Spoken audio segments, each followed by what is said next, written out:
This past Saturday, North Central's football team evened its record to 1 win and 1 loss with a 55-0 victory over Benedictine University.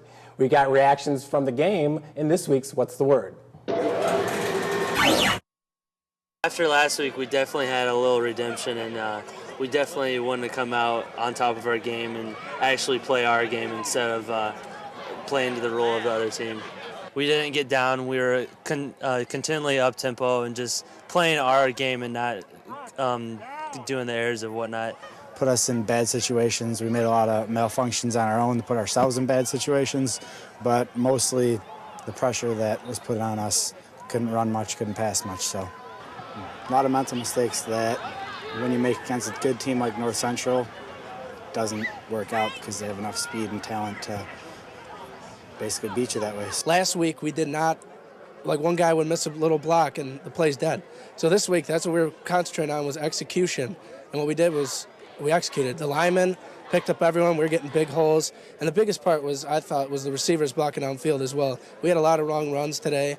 Everybody did their job. And we know our running game is solid. We got 3 solid backs. We got Dominic, me, and Pat Malik too. So basically, it was down to linemen. We got them riled up this week. You guys need to get going, blast through the holes, and open some stuff up for us. And that's what they did. They answered the call. North Central has a great team. Like, they just came out and did everything that they needed to do. They're always in the right position. They did what they needed to do. They just execute every play. They execute. They're in the right position every time. So they just play hard. There's nothing you can do about it. Rick Ponx is in his 7th season with North Central College and serves as the team's offensive line coach and recruiting coordinator. Coach, thanks for joining us.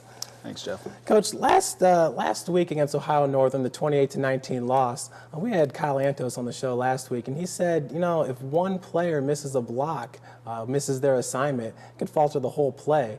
Just kind of talk about that a little bit in week 1. Was there a lot of missed assignments? I wouldn't say there were a lot of missed assignments by a lot of people, but Kyle was right. We talked to the players about it. You know, on any given play, someone would blow a protection or someone would miss an assignment and the play's dead. You know, on offense, that's really what makes it enjoyable is getting 11 people to all perform at the same time. Usually in the season, offenses are a little bit behind defenses. Defenses can get away with maybe one person making a mistake, but just by being intense and sound and running to the football, they can make up for it. It didn't happen for us that way offensively last week where we had everybody perfect in assignments. Coach, is that something that's easily corrected? It seems like it might just be a focus issue, or? Again, I wouldn't say easily, but we get on them. You know, our offensive coaching staff from the coordinator on down really takes their position and works on every little thing each day to get better.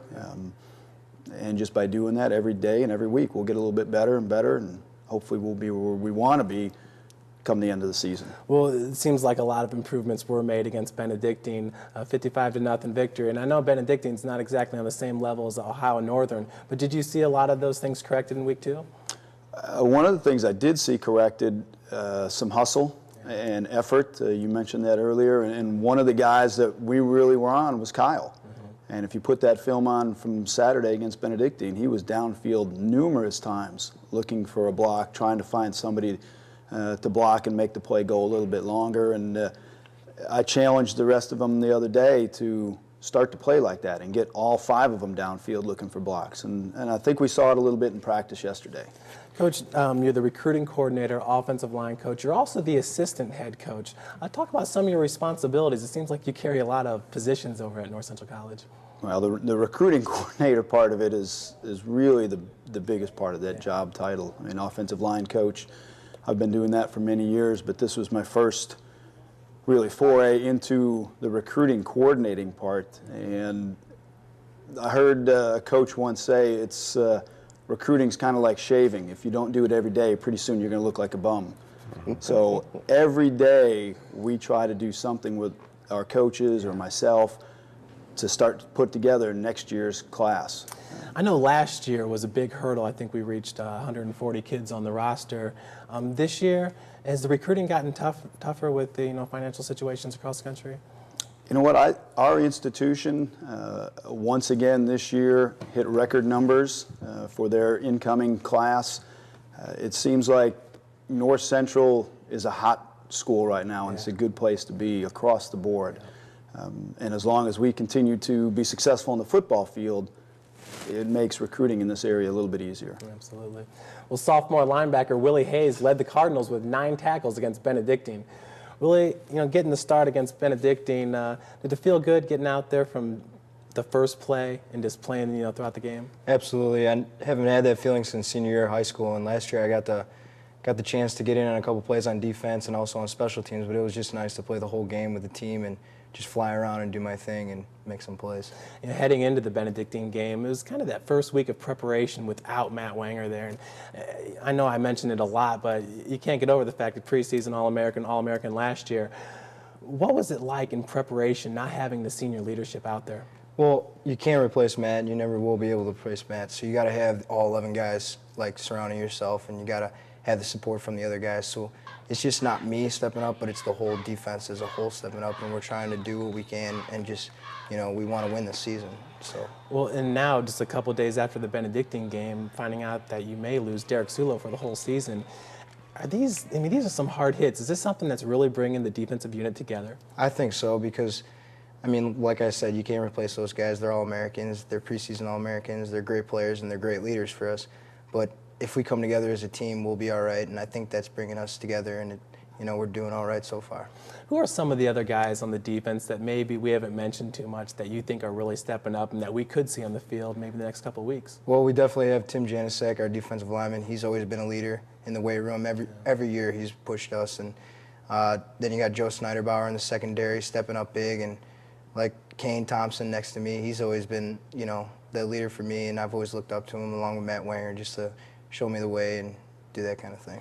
We were talking about it earlier, the pressure. You guys really brought the pressure on Saturday. Did you feel like that was lacking in week one?